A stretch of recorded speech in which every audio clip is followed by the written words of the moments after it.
Hey guys, tonight we're stepping into the secretive and seductive world of Japanese courtesans. Women who were far more than just entertainers.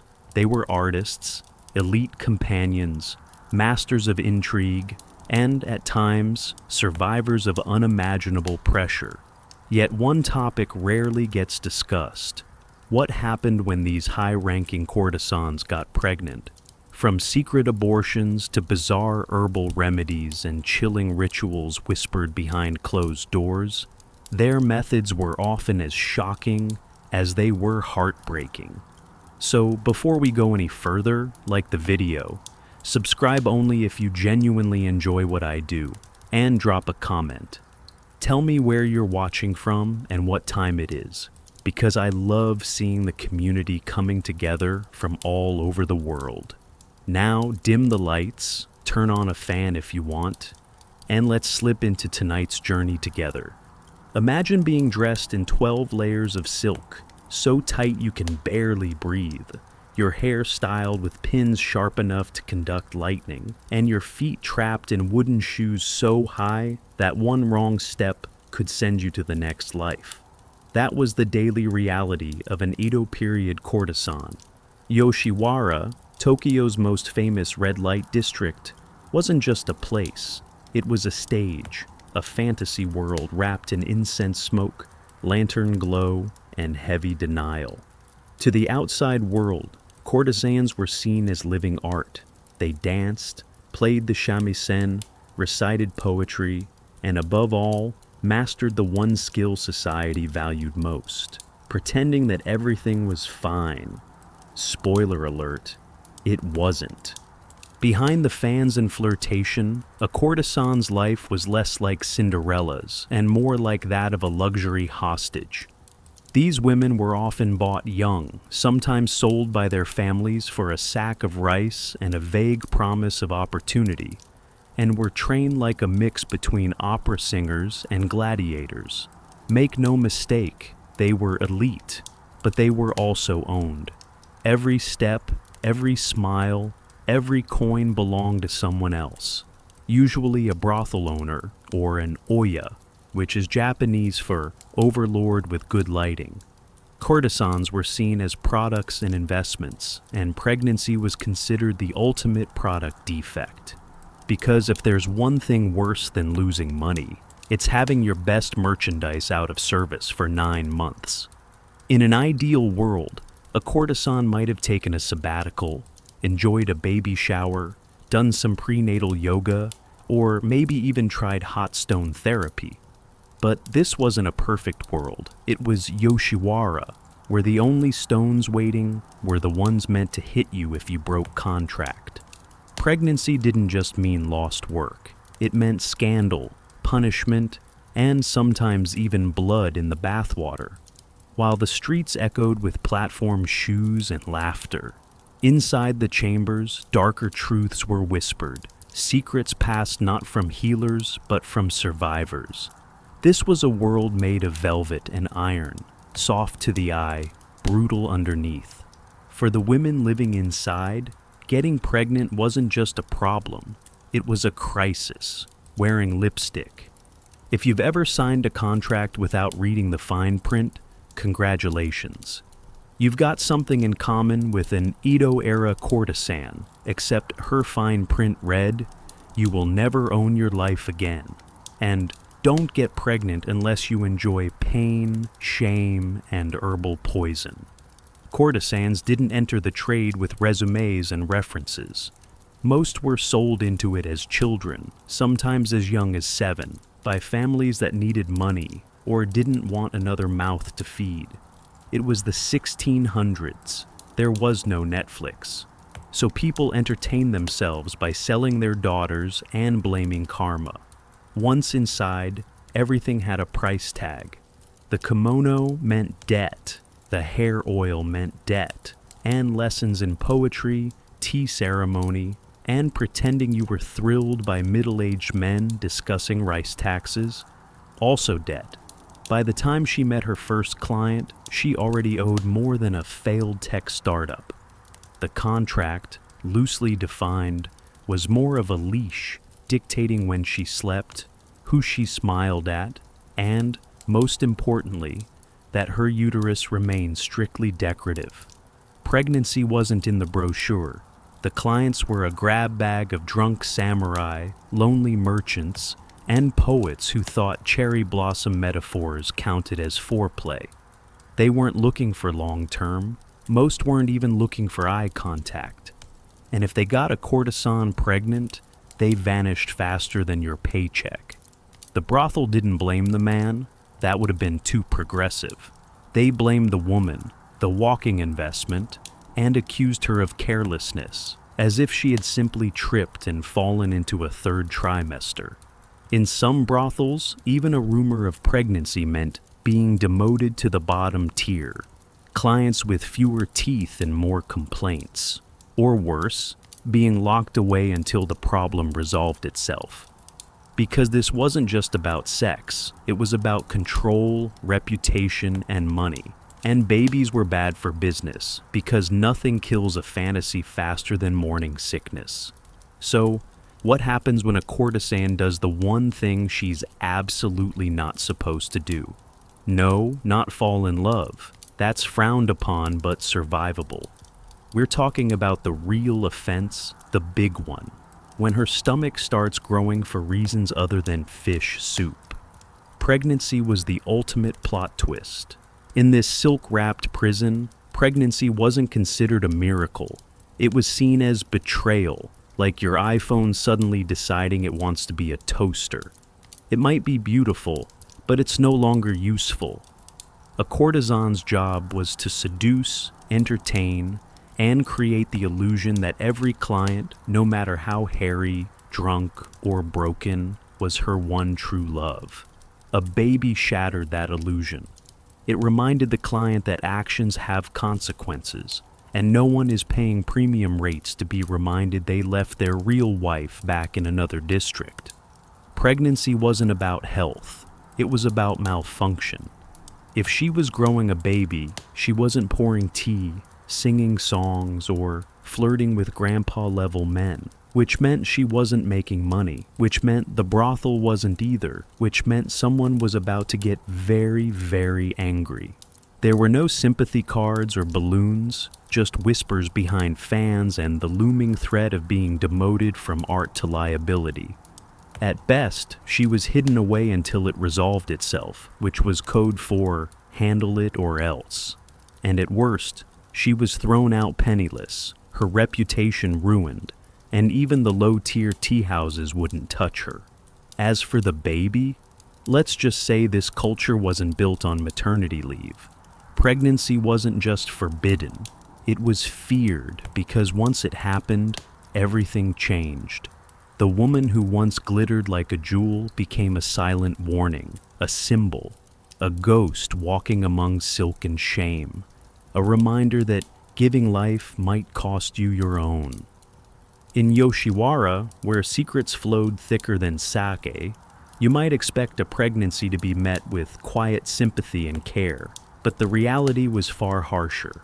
The moment a courtesan suspected she might be pregnant, a clock started ticking, not toward motherhood, but toward ruin. And make no mistake, she was entirely on her own.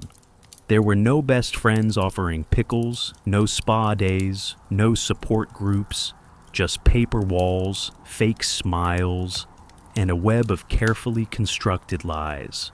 Morning sickness was blamed on bad shellfish, fatigue on dancing too long, and a missed cycle was never, ever spoken out loud.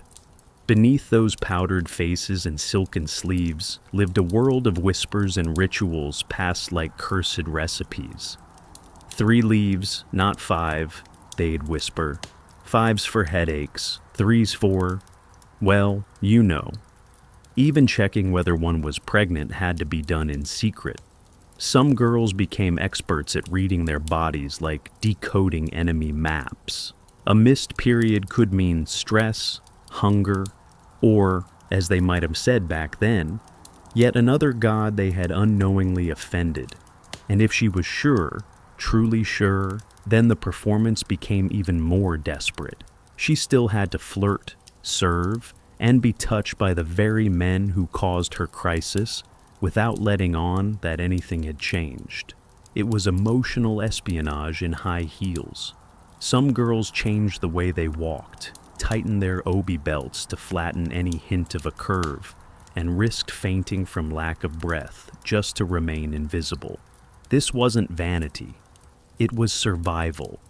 And through it all, she had to remain enchanting, because heaven forbid her personal agony ruin someone's evening of purchased affection. Under those layers of silk were women fighting their own bodies, trapped in a world that demanded perfection but offered no mercy. And if the secret slipped out, it wasn't just the kimono that would come undone. In the dead of night, stripped of their layers and names, with their hair unpinned and faces bare, some of these women vanished.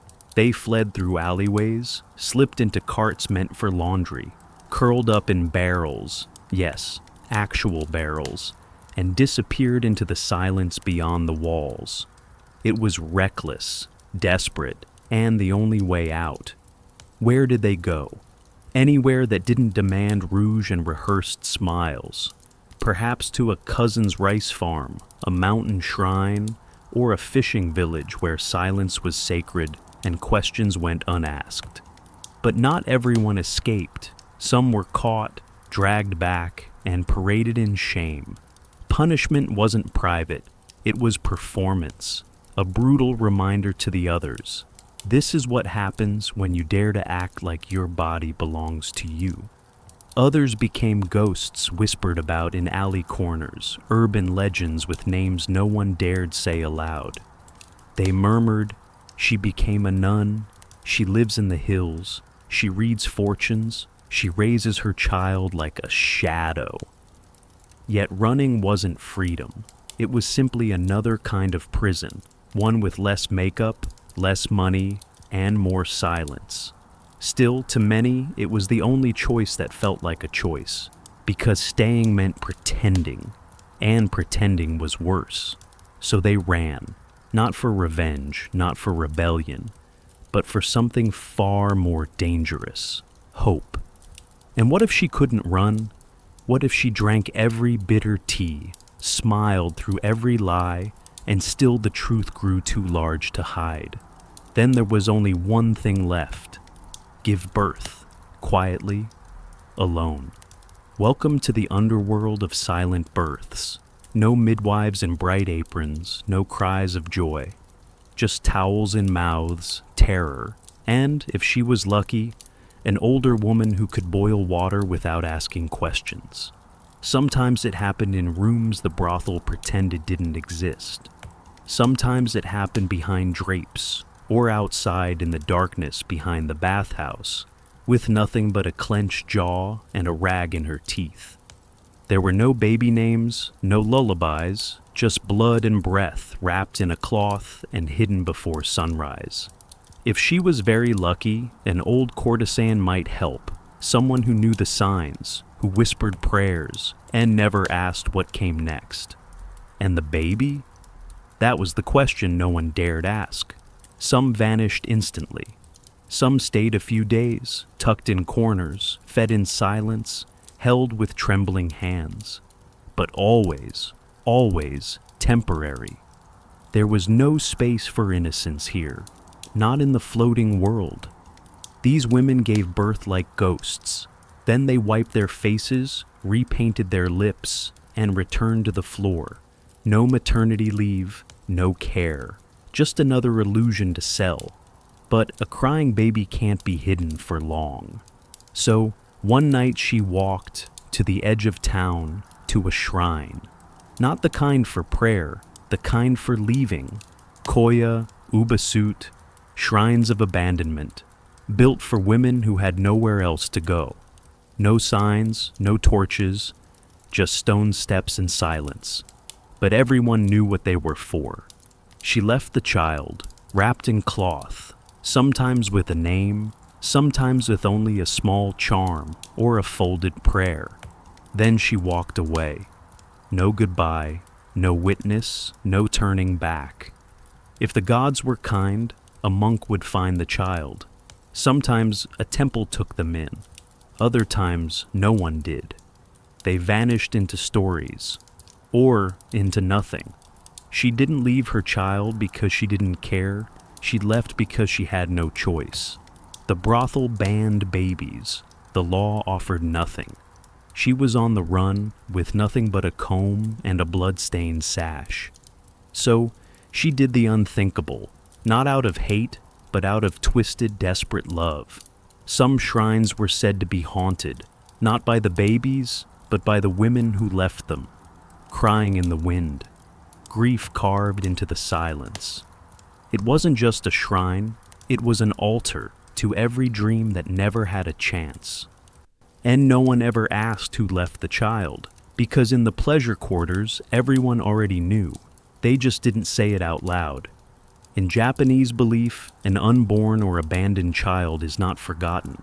It becomes a spirit, a mizuko, a water child. Soft in name, heavy in meaning.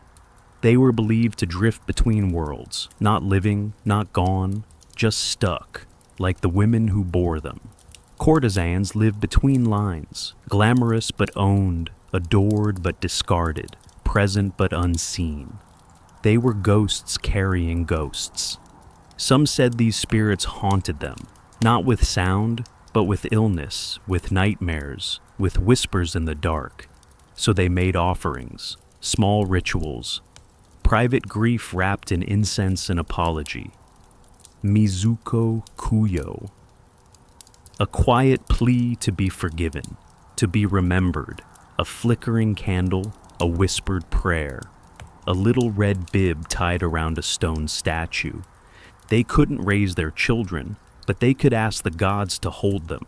Imagine lighting incense for the baby you never got to name, and whispering, "I'm sorry," not because you didn't love them, but because you did. Some came back every year, some came once, then never again. But all of them carried it, because some memories refused to drown. Mizuko weren't just spirits, they were proof. Proof that love existed even where it wasn't allowed. And in Yoshiwara, where laughter echoed down smoky alleys and lies were sold by the hour, something else remained. Silence. A deep velvet silence wrapped around one forbidden word. Pregnancy. No one said it, but every woman carried the weight. Debt, desire, contracts, and shame. And if she got pregnant, that weight tripled. But still she danced, still she poured tea, still she smiled while bleeding. Because strength in this place wasn't about fighting, it was about surviving. The California gold rush wasn't just an American tale, it was a global alarm that rang louder than anyone expected. By 1850, ships from every continent crowded San Francisco Bay, their sails filled with wind and their decks filled with dreamers. Gold fever had gone global, and California wasn't just a place anymore. It had become a promise. They came from Chile, seasoned miners who had chased gold long before anyone at Sutter's Mill. From Peru, Mexico, and the West Indies, bringing not just ambition but spices, music, stories, and skill. From China, they crossed the Pacific in wooden boats, driven by famine, poverty, and hope. They called it Gold Mountain. And from Europe, too, came the Irish, Germans, Italians, and French. Many escaping war, others chasing peace. Even a few Australians showed up, having failed once but willing to try again. California became chaos, multilingual, multicolored, and alive. Tents pressed shoulder to shoulder, voices shouted in 10 dialects, and campfires cooked food from 5 continents. For a moment, it felt like something beautiful, like the world had gathered to dream the same dream. But dreams have borders, and gold runs thin. Suspicion grew quickly, and prejudice grew even faster. Foreign miners were mocked, their successes resented, their very presence taxed, literally. Chinese miners were hounded, beaten, and sometimes killed. Spanish-speaking miners faced mobs and laws crafted to exclude them. Racism wasn't an accident, it was a system. And still, they stayed. They built lives. They built Chinatowns, Latino barrios, temples, churches, and businesses that would outlast the gold itself. Because even as California pushed them aside, they helped shape the very state that pushed them. Its food, its music, and its soul were theirs too. The gold rush didn't just bring people west. It brought the whole world west and revealed what happens when cultures collide, not over values, but over wealth. By the mid-1850s, the rivers had quieted, the easy gold was gone, and what remained lay deeper, buried in rock, waiting not for luck, but for machines. This new phase required money and metal, not shovels, but drills. The rush was over, and for many, the dream had shifted from wild hope to hard truth. It had never been a promise, only a gamble. Some miners stayed. They traded pans for wages and joined massive mining operations, working under bosses instead of under open skies. Then came hydraulic mining, with jets of water powerful enough to shred entire hillsides. The earth was ripped apart, rivers poisoned, and mercury spread like a curse. The gold still flowed, but at a devastating cost. Farmlands drowned under silt, forests disappeared, and fish died. Eventually, lawsuits slowed the destruction, but by then the damage was already deep. Others packed up and left, sick, broke, defeated, chasing new rumors in Oregon, Nevada, Colorado. A few stayed behind and became shopkeepers, ranchers, teachers, even mayors. They built something slower than gold, but sturdier. They built roots. Because while the gold faded, something else took hold. Possibility. California had changed. It now had roads, towns, banks. And in 1850, just 2 years after that first glint in the water, it had statehood. The rush was finished, but its echo never stopped. It had redrawn maps, filled the West, shattered indigenous nations, transformed the economy, and turned a forgotten frontier into an empire in motion. Gold wasn't just a metal. It became a myth. The Golden State. Eureka, I have found it. That's California's motto. Not subtle, not quiet, but unforgettable. The gold rush didn't just make millionaires. It made the American dream. Move fast, take risks, dig until your hands bleed. It taught a nation to believe that fortune wasn't just for the lucky few. It could be found, not inherited. And yes, it brought progress. Railroads, boomtowns, eventually tech. But it also left scars. Entire tribes were erased. Landscapes were destroyed. Justice bent itself to power. The Chinese, the Mexicans, the black pioneers, they helped build California, but the story buried them. All the credit went to the white prospector with the gold pan, the myth. And yet, even now, the hunger remains. Tech founders, coders, startups. Silicon Valley sits just miles from Sutter's Mill. The pickaxe is gone, but the fever still burns. The gold rush didn't just dig up the earth. It dug up something in us, a belief that maybe, just maybe, what we want most is still out there, just one shovel deeper. Helen Adams Keller was born on a warm June morning, June 27, 1880, in Tuscumbia, Alabama, surrounded by fields of green, cotton farms, and the constant hum of cicadas in the southern sun.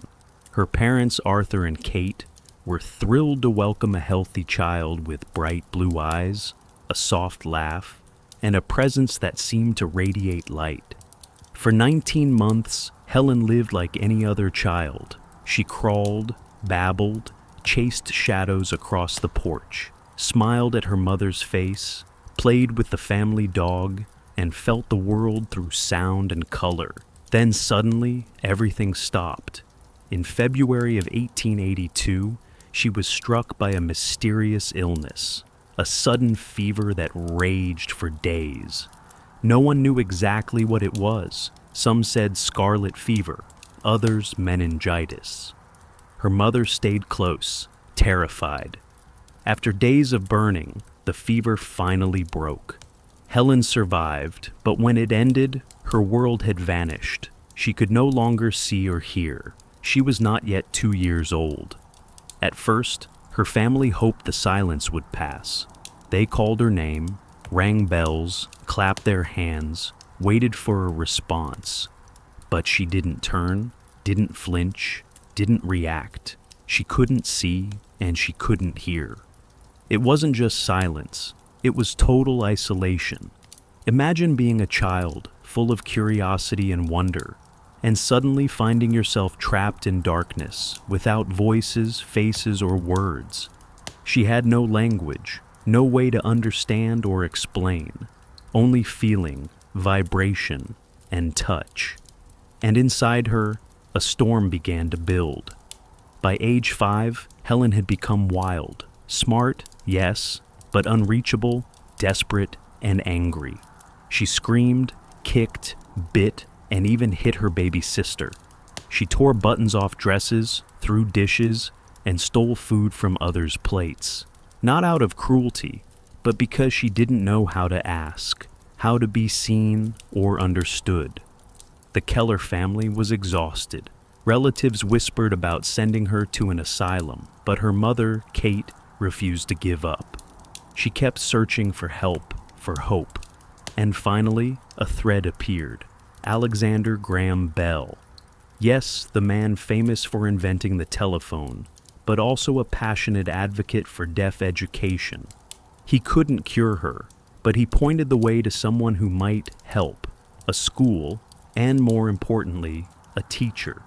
So they sent for someone, a 20-year-old woman, poor, half-blind, and fiercely determined. Her name was Anne Sullivan. When Anne arrived in March 1887, she met a storm, a little girl with tangled hair, wild eyes, and a fierce resistance to discipline. Helen screamed, hit, refused to sit still. Anne didn't flinch. She moved Helen to a small cottage away from the main house, away from pity and distraction. It was time to teach. But how do you teach someone who cannot hear or see, and who has never known the meaning of a single word?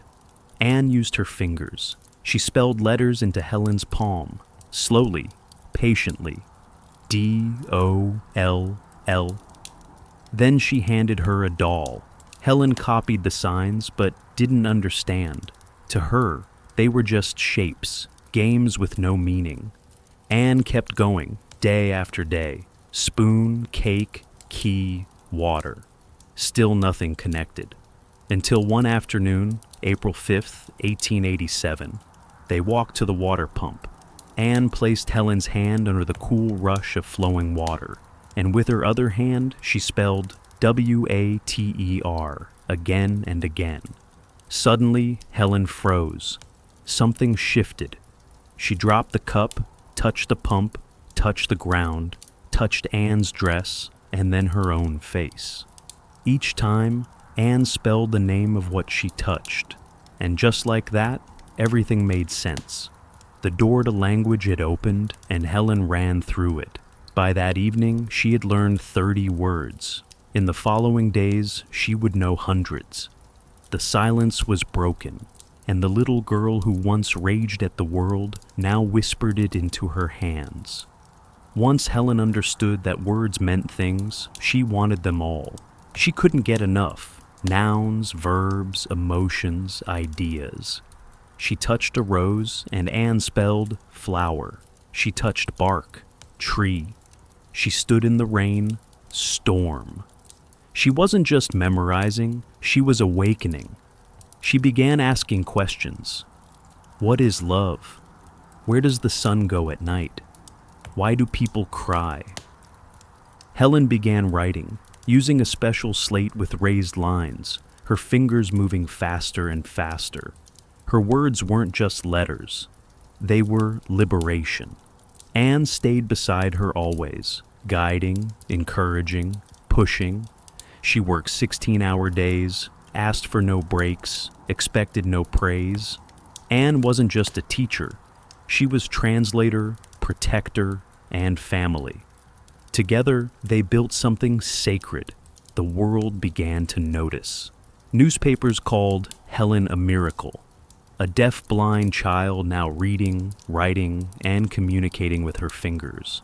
But Helen wasn't satisfied. She wanted more. She wanted to speak out loud, with sound. She was 10 years old and had no memory of voices, no memory of sound, but she wanted her voice to live outside her hands. In 1890, she began speech training at the Horace Mann School for the Deaf.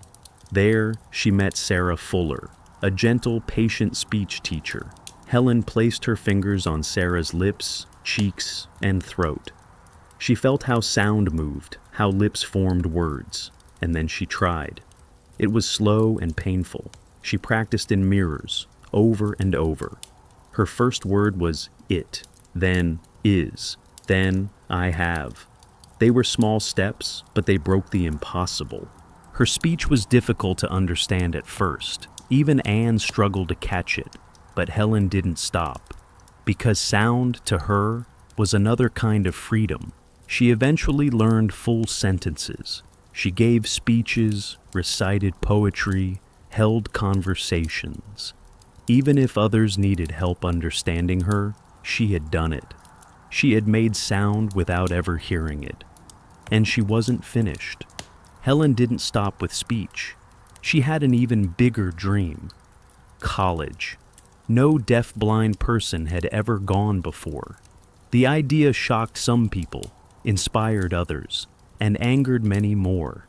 But Helen applied to the Cambridge School for Young Ladies, a rigorous prep school where every class and every lecture was spelled into her hand, hour after hour, word by word.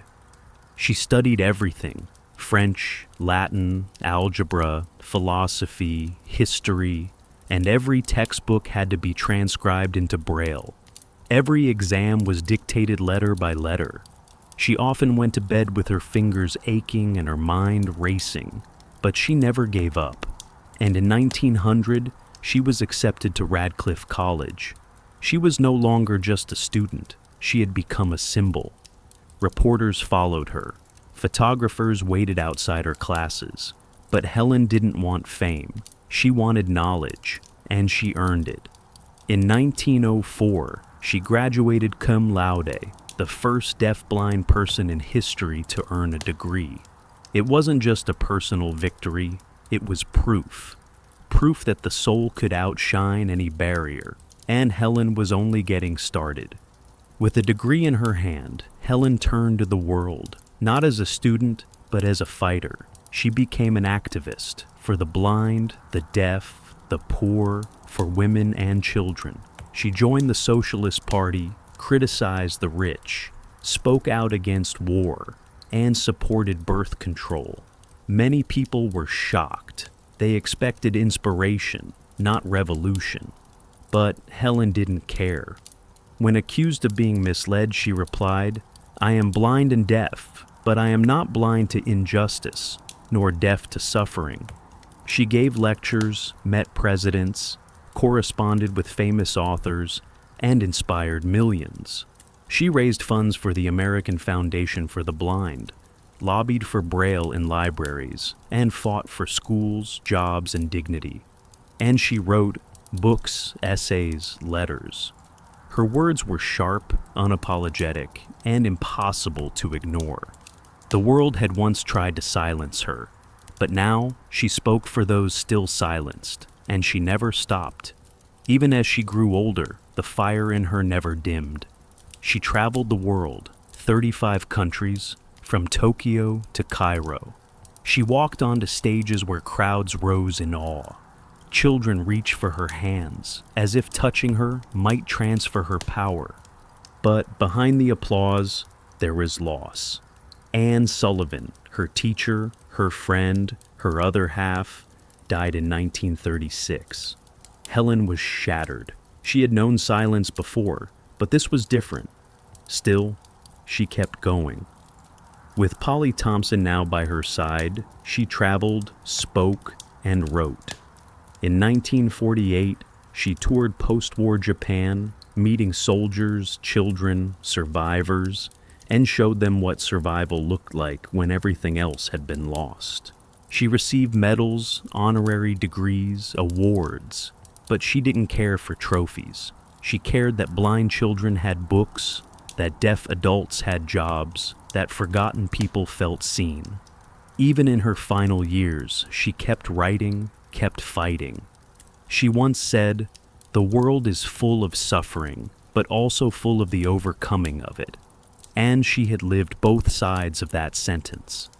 On June 1st, 1968, Helen Keller died peacefully in her sleep in Connecticut.